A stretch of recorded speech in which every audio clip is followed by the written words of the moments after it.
আজকে সাধারণ রান্নাটা এমনভাবে করে দেখাবো যাতে সবার কাছে অসাধারণ লাগে আর লাগতে বাধ্য হবে। অবশ্যই বাসায় ট্রাই করবেন, রেসিপিটা কিন্তু পুরোটা দেখে নেবেন।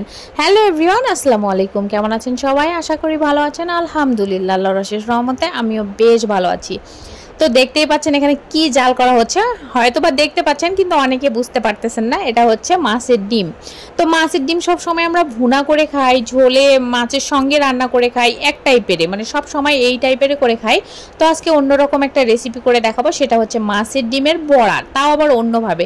প্রথমে অবশ্যই করে ডিমটা সুন্দরভাবে ভাপাই নেবেন, এতে করে ডিমের যে আষ্টা একটা গন্ধ আছে, কাঁচা ডিমটা বড়া করলে আসলে ডিমের ওই আষ্টা গন্ধটা থেকেই যায়, ভালো লাগে না খেতে। অবশ্যই ভাপাই ফেলবেন এভাবে। দেখেন ডিমটা অনেক ফুটে গেছে, মানে ভালো একটা মোটামুটি ফুটে গেছে, আর আস্তে একদমই গন্ধ থাকবে না। এভাবে ডালাতে ছেঁকে নিয়ে তারপর সুন্দরভাবে এটাতে সব রকম মশলা, আদা বাটা, রসুন বাটা, জিরা বাটা, গরম মশলার একটু গুঁড়া, লবণ, হলুদ, ঝালের গুঁড়া, সব যা যা মশলা আছে সব কিছু দিয়ে, তাই সেখানে কর্নফ্লাওয়ার পরিমাণ মতো দিতে হবে।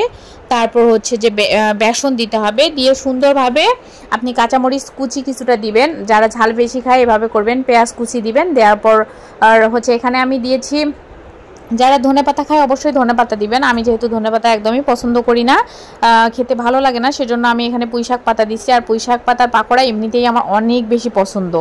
তো পুঁইশাক পাতা কিছুটা কুচি কুচি করে দিয়েছি। এখন চালের গুঁড়া দিচ্ছিলাম কিছুটা, একটু ক্রিস্পি হওয়ার জন্য। বেকিং পাউডার দিতে পারেন চালের গুঁড়ার পরিবর্তনে আর কি। আর হচ্ছে যে অবশ্যই দিবেন, কি বলে, কর্নফ্লাওয়ারটা অবশ্যই লাগবে, কর্নফ্লাওয়ার দিবেন।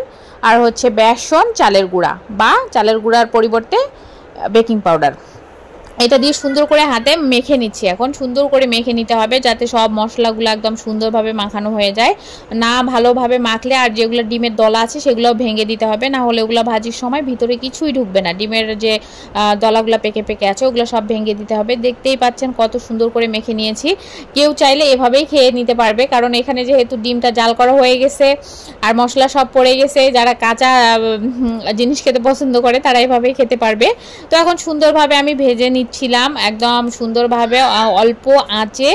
আর হচ্ছে যে তেলের পরিমাণটা ডুবো তেলে ভাজা যাবে না এটাতে, এটা ডুবো তেলে ভাজলে কি হয়, ভেঙে যাওয়ার সম্ভাবনা থাকে। আর তেল এটা এমনিতেই খুবই চুষে, মানে তেলটা চুপসে নেয়, তো এই জন্য পরিমাণ মতো তেল দিতে হবে, খুব কমও না আবার খুব বেশিও না, আমি যেরকম দিয়েছি।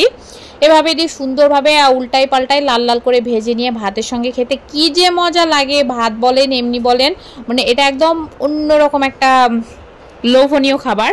তো অবশ্যই যারা যারা এখনো খাননি অবশ্যই ট্রাই করে খাবেন। আর কেউ কেউ মাছের ডিমের বড়া খেয়েছে কিন্তু অন্যভাবে, অবশ্যই একবার এভাবে পুঁইশাকের পাতা দিয়ে ট্রাই করে খাবেন, ভালো লাগবে। সবাই ভালো থাকবেন, সুস্থ থাকবেন, আল্লাহ হাফেজ।